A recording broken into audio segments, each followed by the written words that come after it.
In many ways, alchemy and Kabbalah are a match made in heaven, a beshert. Both understand reality as a series of dynamic transformations and correspondences with basically everything else, from the inner recesses of the Godhead to a single blade of grass. Everything is connected in a vast, though as of yet imperfect, harmony.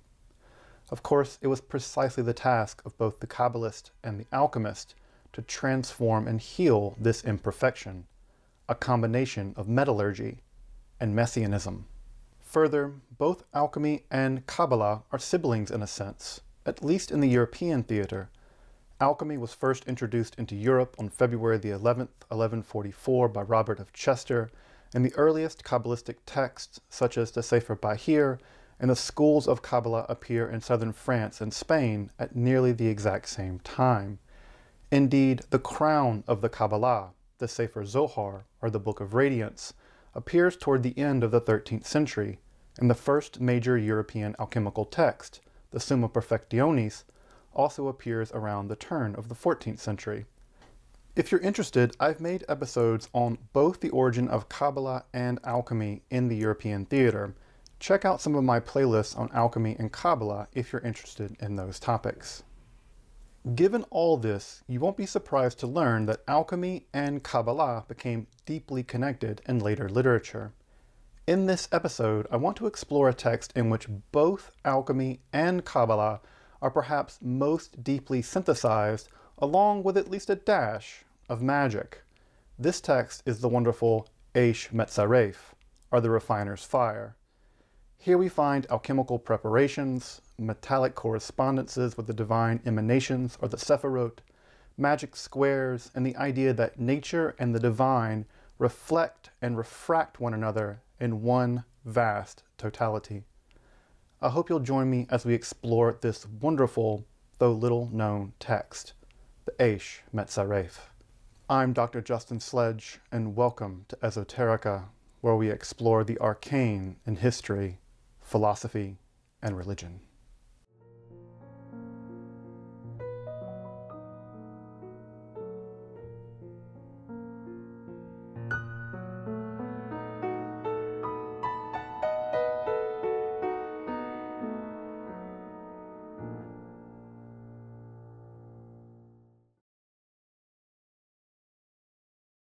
Before diving into the text of the Eish Metzaref, let's say a little bit about what I mean by both alchemy and Kabbalah. Here I'm referring to alchemy as the attempt to understand the nature of, nature through an experimental process largely under an Aristotelian framework, along with what is called the sulfur-mercury theory of the metals. That theory was that the metals themselves were formed deep within the earth through a series of exhalations which conditioned some ratio of sulfur and mercury, resulting in the various metals in various states of impurity, such as lead and tin, or in certain states of purity, such as silver and gold. The task of the alchemist was to unlock the secrets of this process and heal nature, to use their language, resulting in the ability to transmute metals one to another, to create universal solvents like the alkahest, and to produce elixirs which could greatly extend life. What I mean by Kabbalah, on the other hand, is a form of theosophical speculation about the nature of the divine, the various realms of existence, and especially the relationship of the divine to this realm. This form of theosophy is especially interested in the 10 Sephirot, or a series of dynamic divine emanations which serve as both moments in the divine dynamism and the bridge between the utterly transcendent divine and the divine immanent to our realm of existence. Importantly, Kabbalah is very tied to Jewish scriptures, down to the very letter. Really down even to the very shape of singular letters of the Hebrew text. So scripture is not only a narrative of history or legal codes, but also a map of the divine dynamism itself. To be sure, both alchemy and Kabbalah are much more complicated than this, but I hope these stipulative definitions can help us get on the same page. Frankly, much of what passes for both alchemy and Kabbalah these days has basically nothing to do with the historical reality of either. So, given that unfortunate situation, I'd rather be anchored in historical texts than running, let's call it fact-free, and don't do it. As I mentioned in the introduction, alchemy and Kabbalah are, in many ways, ideally suited to be combined or at least put into conversation with one another. In fact, alchemical ideas appear in the Kabbalah as early as the Sefer Zohar, or the Book of Radiance, the most important text of the Kabbalah. There we have a sustained passage which provides a theory of the origins of the metals based on the cardinal directions and the Aristotelian elements, similar to the standard alchemical accounts of the time, though with a distinctly Kabbalistic twist. At Zohar Volume 2, 23 base to 24 base, we learn that there are 4 primordials, or kadma'e.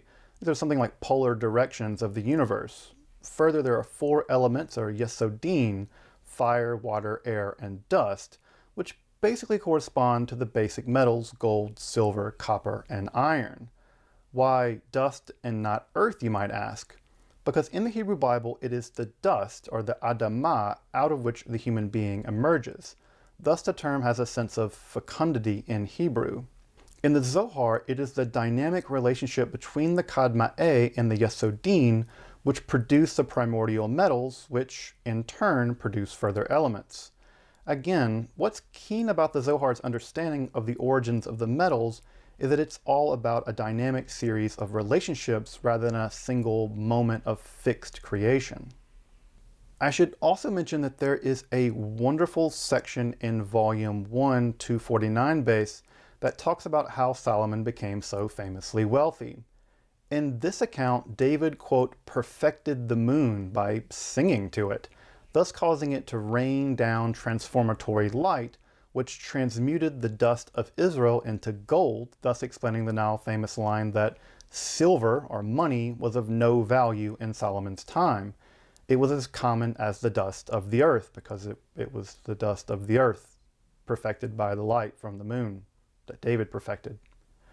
This image of David perfecting the moon through music is also just kind of lovely, again showing how, in the Zohar's imagination, not only does influence rain down from the heavens, but also human activity can transform the heavenly, even the divine world itself.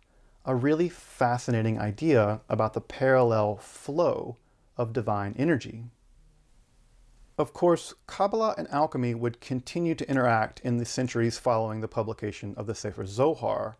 Hebrew translations of various alchemical texts also show a very strong Jewish interest in alchemy as well. Though this should be pretty unsurprising. As early as Pseudo-Democritus and Zosimus of Panopolis, Jewish interest in alchemy was well established. Zosimus really attributed a lot of alchemical wisdom to the Jewish people. And of course, Miriam the prophetess was also, well, Jewish, Maria the Jewess. And she's gonna get her own episode as well, don't you doubt it. Of all the texts which combine alchemy and Kabbalah, I'd like to argue that none are more technically or theoretically thorough as the Eish Metzaref, or the refiner's fire. The text is a reference taken from Malachi 3 in the Hebrew Bible. I'm going to use the Hebrew name here because the name Malachi just has serious Children of the Corn vibes for me. And also, Malachi is much more likely to be a title than a name. It's something like my messenger or even my angel. Children of the Corn aside, we're told there's going to be a coming messianic figure who will, quote, sit as a refiner and purifier of silver. He will purify the sons of Levi and refine them like gold and silver. V'yashav metzaref kesef v'tichar b'nei Levi v'zakakotam kazahav v'chakasef. Again, the idea of purification and rectification being themes in both Kabbalah and alchemy. The text itself is anonymous, and sadly the Hebrew original has been lost. It apparently survived in an Italian edition, which has also been lost, but was rendered into Latin and published in the first volume of Christian Noor van Rosenroth's monumental text, Kabbalah denudata, or the Kabbalah Uncovered, in 1677. though even in the Kabbalah Denudata, the text is spliced and kind of shuffled around. And even while the text is published in 1677, dating the original isn't easy. From internal evidence, it seems clear that the author knew the 1548 Pardes Rimonim of Moshe Cordovero, but not so much the Lurianic Kabbalah, which more or less supplanted the Cordoveran system. So we can kind of tentatively date the Eshmet Zaref to the later half of the 16th century, but it could have really been any time between then and 1677 with the publication of Kabbalah Denudata. The text begins by instructing the would-be Kabbalchemist? Yeah? No?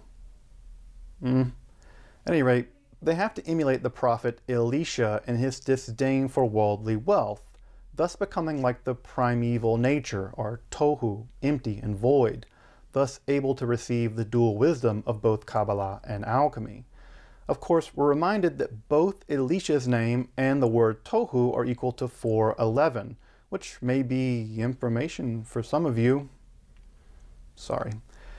Further, we're told that the divine system of the 10 Sephirot, or the divine emanations, appear at all levels of reality, from the apex of reality in the realm of pure emanation, or Atzilut, to the lowest world of Asiyah, or becoming, or action.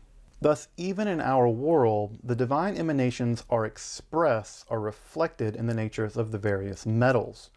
We're told that corresponding to the divine hiddenness of Keter, we find the occult substratum of all metals, which never appears as itself in itself. From this occult root metal flows lead for Chokmah, tin for Binah, silver for Chesed, gold for Gevurah, iron for Tiferet, Netzach and Hod represent a kind of androgyne brass, and Yesod with its watery, seminal quicksilver, and Malchut is linked with nothing less than the Philosopher's Stone, or as the text puts it, the true medicine of the metals. Interestingly enough, another schema is also briefly introduced, but never really discussed, in which mercury, salt, and sulfur are identified with Keter, Chokmah, and Binah, while the lower 7 Sephirot reflect the other metals. This seems to actually reflect a kind of Paracelsian variant on this Kabbalistic alchemy, which is really fascinating. Apparently, the author was familiar with both systems and seems to be attempting to show that Kabbalah is fundamentally amenable to both alchemical systems, Paracelsian and traditional. It's a kind of ecumenical attitude that would have had absolutely enraged the dogmatically anti-dogmatic Paracelsus. From here, the text continues to imagine the Kabbalist alchemist as a kind of doctor who repairs the metaphysical world through righteous deeds as informed by the Kabbalah, but also who heals nature itself through the application of alchemy.